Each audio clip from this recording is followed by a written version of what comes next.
of the second speaker or second personality who had a great impact on my life, and that was Dr. Israr Ahmed.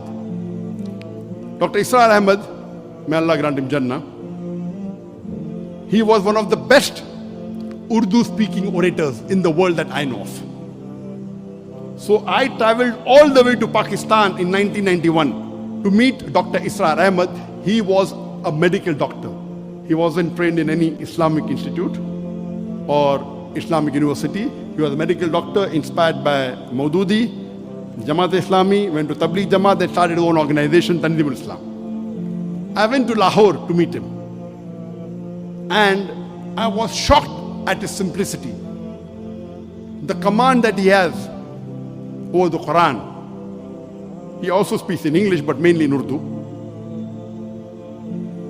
And I was impressed by it. So I purchased all his video cassettes and added to the video cassette library. And to cut the story short, I learned many things from him. I'll just mention two important things I learned. Number one, he told me that I told about my background. I'm a medical doctor. I've just passed. And in 1991, I finished my medical studies and I was doing my internship when we started the organization. In 1991, in 1990, I finished my medical studies. For 1 year, there was internship. And during internship, I had more time, so we started the organization. So I told him, I've just finished my medical studies.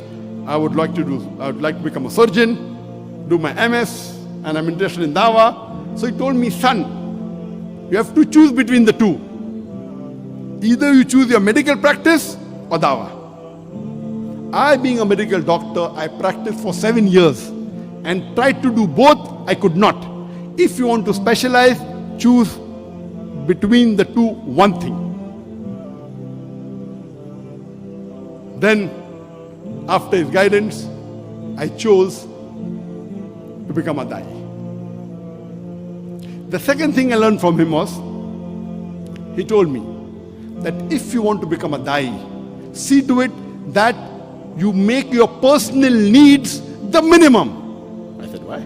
He said, if you make your personal need the minimum, with the least amount of monthly requirement, you can speak the truth more easily. You won't have to depend on anyone. You won't have to depend on please someone who's paying your salary. See to it that your needs are the least. And I saw that he had such a big institution, but what a simple man, Dr. Israr Ahmed. May Allah grant him Jannah. And this thing, that not to spend excessively, was one of the cornerstone of my success.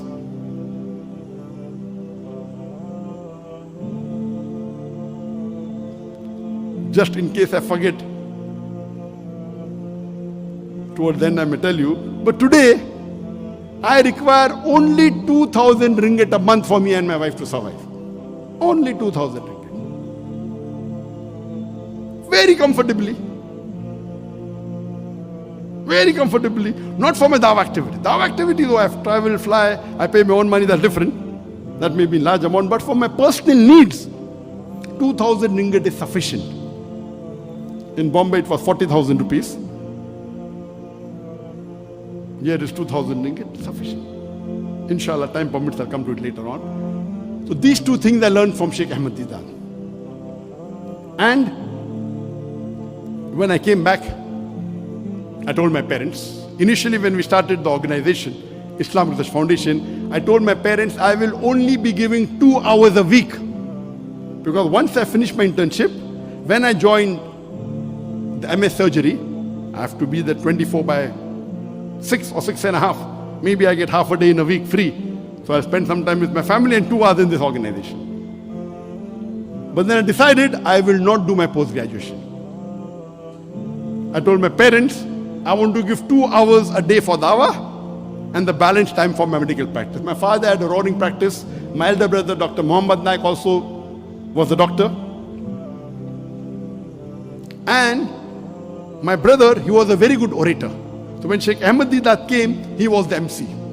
Because he was the Secretary General of his medical college, very good orator, not an Islamic speaker, but a general orator. So that's how Sheikh Didat was impressed. So I told my parents, 2 hours Dawa, remaining medical practice. After a couple of months, I said 50% Dawa, 50% medical practice. They said no problem. Then I said 2 hours medical practice, remaining Dawa. They said no problem. Then after maybe a year or so, I said full-time Dawa. They said no problem.